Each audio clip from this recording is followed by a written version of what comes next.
Hi, in this video we are going to talk about the concrete implementation of the AVL tree. So let's get started. We have the so-called node class. It's going to represent the nodes or the vertices in the given graph. We are going to have the init method as usual. Sorry for that, we have to make two underscores, okay.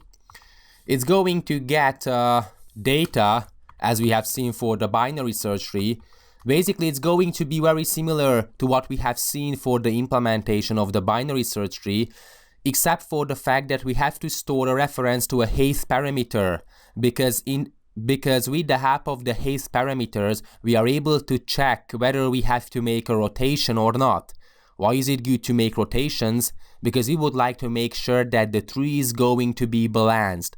Why is it good if the tree is balanced? Because then the logarithmic time complexity is going to dominate in the sense that all the operations are guaranteed to have ordo log n, so logarithmic running time. And it's quite favorable. So we have the self.data is equal to the data. We have a height parameter, as we have discussed, is equal to 0 at the beginning. We have a left child. It is equal to a none at the beginning, and we have a right child at the beginning. It's equal to a none. So basically that's all about the node class. What we have seen for binary search tree, it's going to be very similar, but we have to use an additional parameter, the so-called height. And what is this height parameter? Basically the height of a node is the length of the longest path from it to a leaf node.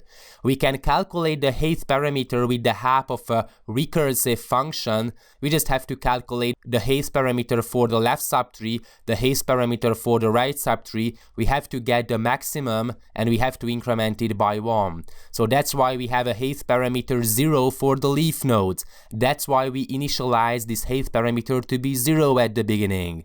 So we have the leaf nodes, and as you can see, for example, here the height parameter is 1, because we have to calculate that what's the height parameter for the left subtree, it is 0, the right subtree, it is 0, what's the maximum, it is 0, then we have to increment it by 1.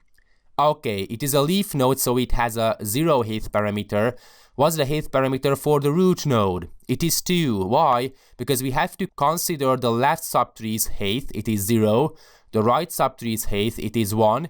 We have to get the maximum. 1 is greater than 0, so it's going to be 1, plus we have to increment it by 1, so that's why it's going to be 2.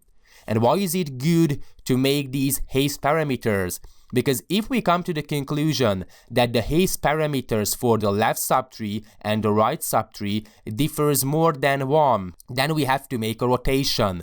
So if, for example, the height parameter is 0 here and the height parameter is 2 here, we know that the difference between 2 and 0 is greater than 1. It means that the tree is unbalanced, so we have to make a rotation. So basically, just to summarize again, we store a reference to a height parameter to be able to decide whether the tree is balanced or not. If it's unbalanced, then we have to make a rotation, right rotation and left rotation accordingly. Thanks for watching.